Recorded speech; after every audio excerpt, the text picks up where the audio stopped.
Hi, I'm Adam Gopnik, and I'm here to welcome you to a screening of the next film in the series of film noir that Melissa Errico and I have so happily curated for FIAF as an outgrowth of our concert series, Il parle, elle chante, he speaks, she sings, and particularly of the last episode, still streaming, on Mystery, Out of the Dark, the Mystery. A Film Noir is the title of our series, and tonight's film is one of the most influential and fascinating instances of the mingling of Franco American energies in film noir and the new wave that's ever been made. Jean-Luc Godard's Breathless from 1960, starring Belmondo and Jean Seberg. I suppose that if you're a lover of French film, you're bound either to wear the red rose of Godard or the white rose of Truffaut, and I'm very much a white rose wearer. I love Truffaut's humanism and his constant feel for the line between comedy and tragedy and how supple it is. Godard is a hardcore, more audacious, in many ways more experimental, and finally probably a much more influential filmmaker. Uh, this film, Au bout du soufflet, Breathless, is famously mistitled in English. The French phrase doesn't really mean breathless in our sense, excited and ecstatic. No, it means out of breath, wasted, finished.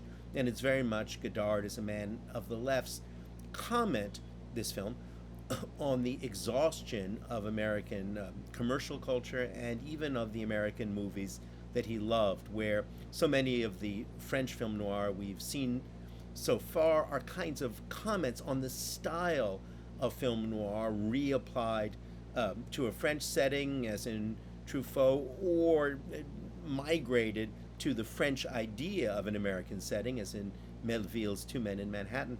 This film is very much about people who are caught, young people, trapped within a fake fantasy of American filmdom. The Belmondo character, famously, though a small-time hood in Paris, is trying to live out his life and elevate it by imagining that he's Humphrey Bogart. He falls in love with a kind of iconic American girl played by Jean Seberg, who is selling the International Herald Tribune, now sadly lost and much lamented, on the Champs-Élysées, something you could see as late as the 1990s in Paris. Their intersection, their tragic intersection, is in part in Godard's allegorical vision, the American betrayal of France, but it's also about the limits of commercial culture and indeed about the limits of Hollywood entertainment to set proper boundaries for your life. Belmondo would go on to become one of the great stars of French cinema in commercial films of every kind. Jean Seberg is one of the most interesting and tragic figures in all of French or American film. She, of course, became famous first by playing Otto Preminger's Saint Joan. Then, in this film, she went on to marry one of the most interesting French writers of the latter part of the 20th century, Romain Gary, a totally self-invented man, a man who lied repeatedly about his background, who fabricated an entire second persona in order to do what no one else has ever done, which is to win the French Literary Goncourt Prize twice under different names. And their love affair and marriage was upended by many forces, including the evil one of J. Edgar Hoover and the FBI, who went out after Seberg because of what they perceived as her left-wing politics. Their tragic love story, Gary and Seberg, has itself been made into a movie.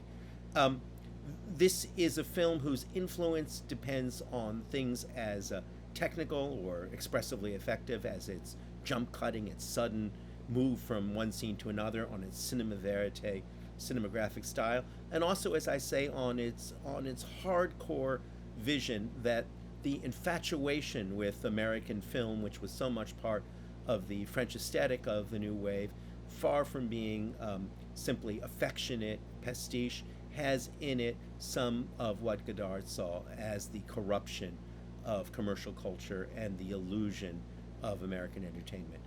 Tough film, fascinating film, as I say, probably one of the 4 or 5 most influential films ever made. Au bout du soufflet, Out of Breath, Breathless, Jean-Luc Godard, Belmondo, Seberg, 1960. Enjoy it.